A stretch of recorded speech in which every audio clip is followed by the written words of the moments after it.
ये लोग महिला सुरक्षा की बात करते हैं। आपने देखा होगा कर्नाटका में क्या हो रहा है। इनके पार्टी के साथ लगे हुए लोग ऐसी हरकतें इन्होंने की हैं, ऐसे अपराध किए हैं, हजारों वीडियो निकले हैं। और क्या पता चला कि जिसने अपराध किया उसके साथ मोदी जी मंच पे खड़े होकर उसके लिए वोट मांग रहे थे। मंच पे खड़े होकर मोदी जी ने कहा कि इनको वोट दीजिए, ये हमारे को इनको जिताइए। वही अपराधी देश से भाग के निकल गया। किसी ने रोका नहीं बहनों और भाइयों, मोदी जी ने नहीं रोका, उनके अमित शाह जी ने नहीं रोका।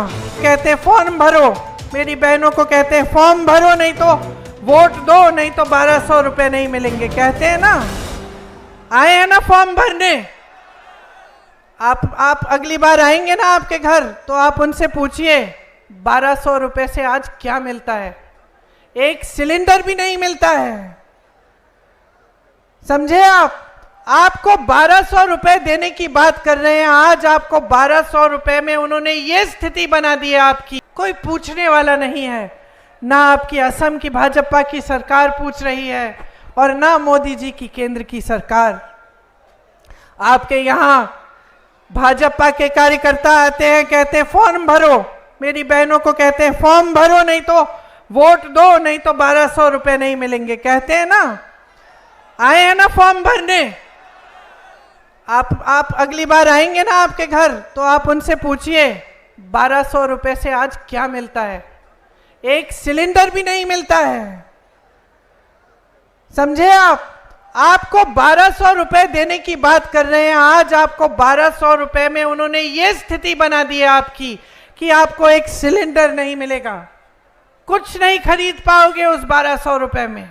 फिर भी आपके घर आके आपको धमकाते हैं, कहते हैं वोट दो, फॉर्म भरो, नहीं तो 1200 रुपए नहीं मिलेंगे।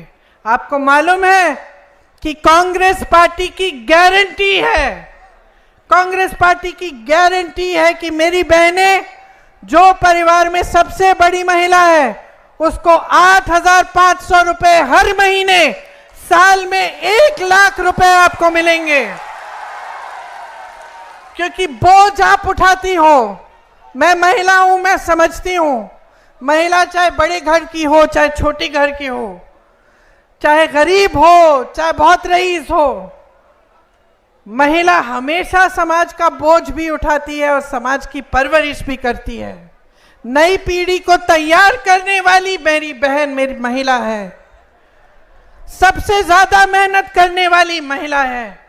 काम पे जाती है, खेती में जाती है, नौकरी करती है, मजदूरी करती है, तो घर आकर बच्चों को देखती है, घर आकर खाना पकाती है, घर आकर सबकी देखभाल करती है।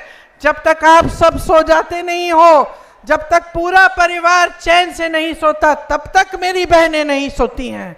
और इस सरकार में उनके लिए कुछ नहीं है, सिर्फ ऊपरी बातें। मोदी जी कहते हैं हमने महिलाओं के लिए आरक्षण कर दिए। कौन से आरक्षण? 10 सालों के लिए वो आरक्षण सच्चाई ही नहीं होंगे, लेकिन उन्होंने हर जगह इवेंट बनाए, बड़े बड़े मंचों पर गए, उनको माला पहनाया गया, कहा गया कि महिलाओं के लिए वो कर रहे हैं। लेकिन असलियत ये है कि आपको 5 किलो राशन और 1200 रुपए पकड़ाकर ये कहते हैं कि बस चुप रहो, इतना मिलेगा तुम्हें, बस और कुछ नहीं मिलेगा। महिलाओं को आत्मनिर्भर करने के लिए, अपने पैरों पे खड़े करने के लिए कुछ नहीं किया। कांग्रेस पार्टी चुनाव में गारंटी दे रही है और चुनाव के बाद देखना, जैसे हमने अपने प्रदेशों में सारे गारंटी लागू किए हैं, हम ये भी लागू करेंगे कि 50% मतलब आधी नौकरियां जितनी भी केंद्र सरकार में है, आधी महिलाओं को मिलेगी।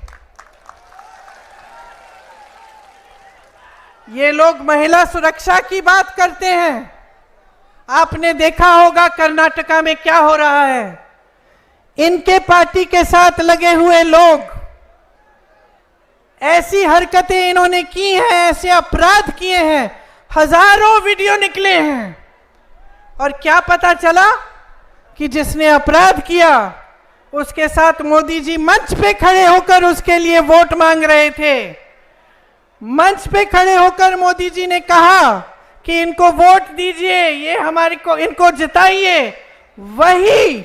वही अपराधी देश से भाग के निकल गया, किसी ने रोका नहीं। बहनों और भाइयों, मोदी जी ने नहीं रोका, उनके अमित शाह जी ने नहीं रोका, उनको निकलने दिया। जहां जहां महिलाओं पे अपराध हुआ है, चाहे हाथरस में यूपी में हुआ, मैं गई थी उस महिला के घर, उसकी मां रो रही थी, उसकी बच्ची 19 साल की थी, उस समय मेरी बच्ची भी 19 साल की थी।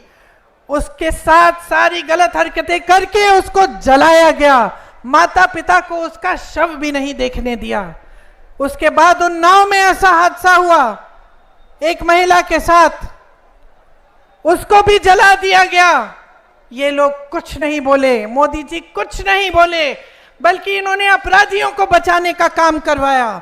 जहां जहां अपराधी थे सबको बचाया, उनकी रक्षा की गई सरकार से। लेकिन महिला की सुरक्षा के बारे में ये लोग बात करते हैं। ये लोग आकर आपको कहते हैं कि हम महिलाओं की सुरक्षा करेंगे।